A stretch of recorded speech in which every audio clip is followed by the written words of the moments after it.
Hi friends, நம்ம இன்னைக்கு முட்டை கொத்து சப்பாத்தி தான் பார்க்க போறோம். இது சூப்பரா அவ்ளோ டேஸ்டியா இருக்கும். வாங்க எப்படி செய்யலான்னு பார்க்கலாம். ஃபர்ஸ்ட்டு இந்த சப்பாத்திய நீளமா கட் பண்ணி எடுத்து வச்சுக்கலாம்.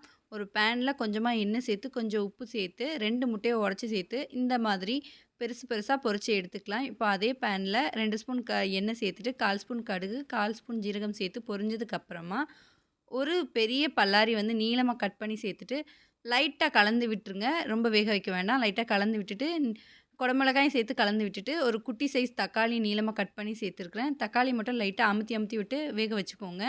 இப்போ கொஞ்சமா கேரட் துருவி சேர்த்துருக்கிறேன். பாயில் பண்ண சோளம் எல்லாத்தையும் சேர்த்து நல்லா கலந்து விட்டுடலாம். இப்போ 1/2 ஸ்பூன் மிளகாய்த்தூள், 1/2 ஸ்பூன் கறி மசாலா தூள் சேர்த்துட்டு நல்லா கலந்து விட்டுருங்க. 1 ஸ்பூன் அளவுக்கு சோயா சாஸ், தேவையான அளவுக்கு உப்பு சேர்த்துட்டு நல்லா கலந்து விட்டுட்டு, இப்போ நம்ம நீளமா கட் பண்ணி வச்சுருக்கோம் இல்லையா, அந்த சப்பாத்திய உள்ளே சேர்த்து நல்லா எல்லா பக்கமும் நல்லா கலந்து விட்டுட்டு, இடையில இடையில இந்த கரண்டி வச்சு இப்படி லைட்டாக கொத்தி கொத்தி விடுங்க. அவ்வளோதான். இப்போ நம்ம முதல்ல பொரிச்சு வச்சுருந்தோம் இல்லையா, முட்டையை உள்ளே சேர்த்து கொத்தமல்லி இலை தூவுனா முட்டை கொத்து சப்பாத்தி ரெடி. தேங்க்ஸ் ஃபார் வாட்சிங்.